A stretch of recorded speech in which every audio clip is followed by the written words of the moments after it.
السلام عليكم ورحمة الله وبركاته. النهارده معاكم فيديو جديد، وهنا الفيديو ده هعمل لكم عرض 2K14. طبعا زي ما انتم شايفين انا بلعب من على الاكس بوكس.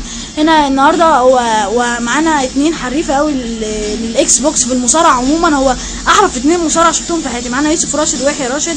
المهم هنلعب ماتش 1 on 1 نورمال. هنلعب هنا جولدبرج ضد ذا روك. طبعا هنا يحيى راشد هيلعب بجولدبرج ويوسف راشد هيلعب بذا روك. المهم احنا طبعا هنتكلم اول ما الماتش يبدا، بس هنتكلم مع يحيى راشد اللي هو على مميزات اللعبه وكده. بس اول ما الماتش يبدا هو طبعا هنا بيختاروا الارينا، الحته اللي هم عايزين يلعبوا فيها.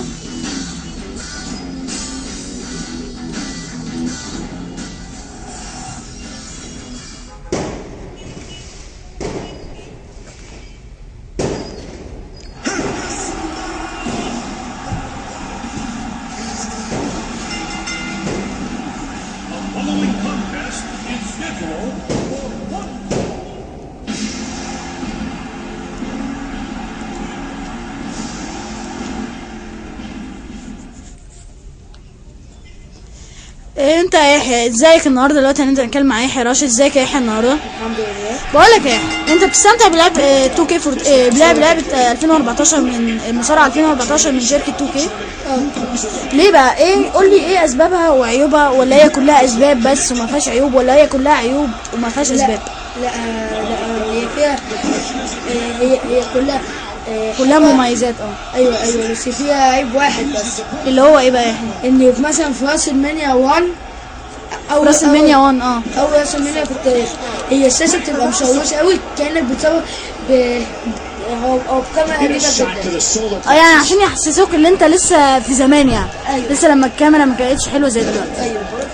طب تمام، ده عيب واحد. ده مفيش غير العيب ده. أيوة. ده العيب الوحيد ده اللي انت لاحظته. طب في ايه مميزات؟ المميزات المساعدين هو حطوا في اللعبة دي هو دي السي حلوين قوي، زي مثلا هو بيك لانجستون، هو في NWO، هو جيك ذا سنيك، فايجل وناس كتار. طب يعني هم دول هم اهم الناس. ايوه حطوهم دي السي. ماشي. طب تمام. طب قول لي انت ايه اهم ميزه انت شايفها؟ ايه اهم ميزه انا شايفها؟ الصراحه اهم ميزه ان انا شايفها انهم حطوا حطوا مساعدين كتار. دي اهم وسرعه المصارعين. هي كمان فيها عيب زياده. بمناسبة السرعة دي، أنا سمعت إن السرعة دي يعني بتبقى أسرع. أيوه بالظبط كده. وأنت كنت بتقول أنت كنت بتقول في عيب زيادة، اللي هو إيه بقى؟ العيب الزيادة شكل الجماهير. يعني مالهم بقى؟ مش طبيعيين خالص. وفي 3 بنات وفي الصفوف اللي ورا لابسين أخضر. انا برضه في كذا بنت لو تشوفوا لابسين فسفوري اخضر مدي على فسفوري. لابسين نفس اللون ونفس الشكل وكله. يعني هو بصراحه كده بيعملوا شخص واحد، بيعملوا كستمايز لواحد ويحطوه بينهم كذا مره. أيوة. بس انا بصراحه انا مش شايف ده يعني عيب جامد، اللي انت عشان انت بتلعبش بالجماهير مثلا. ايوه ما يعتبرش عيب. طبعا احنا هنا زي ما قلنا بنلعب جولدبرج زي ذا روك زي ما انتم شايفين.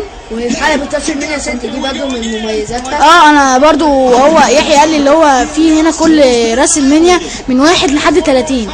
يعني انتوا ممكن تلعبوا اي راس المنيا في 2K14. يعني ممكن تلعبوا راس المنيا 30 اللي لسه ما اتلعبتش زي ما هم بيلعبوا فيها حالا، وممكن تلعبوا راس المنيا 1 2 3 لحد 30. بس انا بصراحه كده من رايي الخاص اللي هو يعني اهم ميزه او اهم حاجه عملوها السرعه.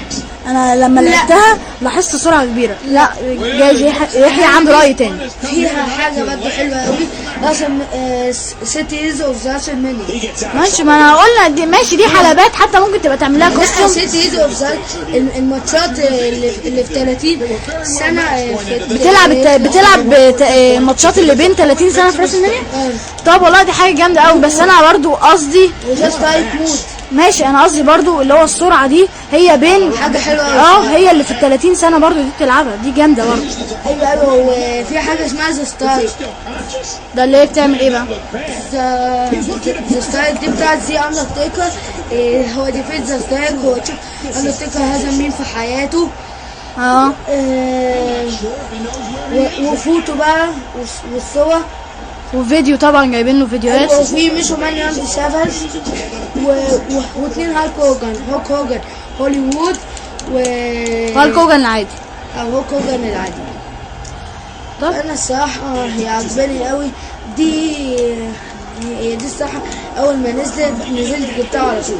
وانا سمعت في حاجه جديده اسمها ليفت، حاجه زي كده. الليفت دي بقى انا مثلا بحدف كنا بس دي مش عندي جولد بيد، بحدفه برفعه باخده الفينشر لو كان معايا فينشر. يعني مثلا مين ممكن يعمل الليفت دي؟ كله؟ جون سينا. لا مش كله. جون سينا مثلا بروك ليزنر يعرف يعملها؟ بروك ليزنر. يعني الناس اللي بتشيل على الظهر بس ولا كله ولا؟ لا في ناس كده برضه. انا شفتك مره وانت بتلعب برضو عملتها بتريبل اتش او يوسف اللي كان بيعملها. تحدفه الهوا يديله رجله وبعد كده ياخده الفينشر. ممكن.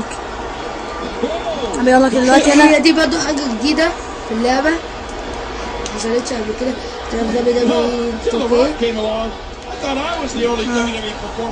طبعا انتوا شايفين زاروك وجولدبرج قاعدين بيعملوا ريفيرس، قاعدين بيصدوها لبعض، يصدوا الفينشر، بس الفينشر رسى على جولدبرج. انا عشان كده بصوا قاعدين بيعملوا بعض ريفيرس، فانا عشان كده بقول لكم دول اكتر اتنين في حياتي شفتهم بيعرفوا يعملوا كده. انا ممكن بعرف اعمل مع البلاي ستيشن، بس هم بيعرفوا يعملوا من على الاكس بوكس جامد قوي. البلاي ستيشن برضه. لا بس انا يعني انا لما جيت العبهم على البلاي ستيشن انا كسبتهم جامد، انا كنت بقطعهم، بس على الاكس بوكس انا ما بعملش مقارنه حتى. هم يعني ما يقارنوش بيا حتى، هم يعني مقطعيني. هي حتى اللعبة دي هي فيها مثلا وش رودي بايبر. ده وش رودي بايبر. لو انتوا لاحظتوا هم في جماهير هم بيبقوا لابسين هو اللبس بتاع رودي بايبر. لو انتوا لاحظتوا ده هو يأكد ان رودي بايبر موجود، بس هم مش حاطينه في الاوريجينال سوبر ستار، هم حاطينه في الكاستيوم سوبر ستار. ماشي. طب يحيى هو هنا برضو لسه في ريبلاي وكده؟ يعني في ريبلاي مثلا في WWE 13 بعد ما كنت تعمل اي فينشر كان يعمل لك ريبلاي للفينشر.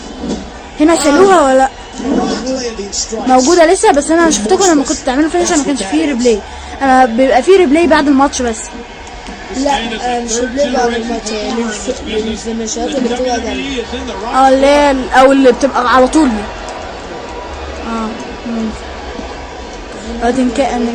نكمل الماتش. انا اتمنى يعني اللي هو الفيديوهات اللي انا بعملها دي تكون فادتكم، وانا بصراحه هعمل فيديو تاني. استنوا يلا نكمل الماتش. لسه طبعا هنعمل فيديوهات عن امي يفتوه ولعب كتير. ايوه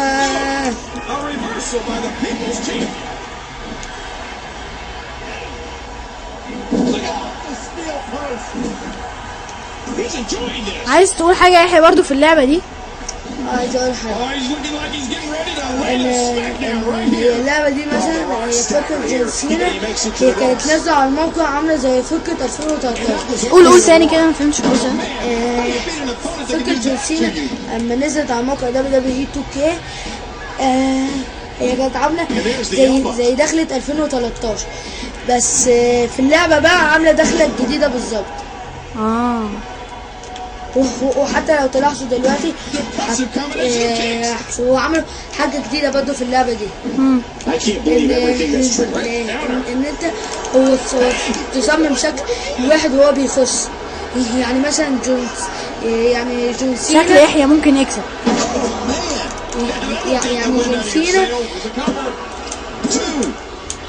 الله مش قلت لكم يوسف جامد الصراحه. يعني يوسف بيلعب حلو قوي، بس انا دلوقتي هعمل له بان. قرينا شكلنا كده على يوسف. واذا كان عجبكم الفيديو لو سمحت لايك وكومنت وسبسكرايب واعملوا لي لايكس على الفيديو، هو ده اللي هيخليني اعمل فيديوهات تانية. والسلام عليكم.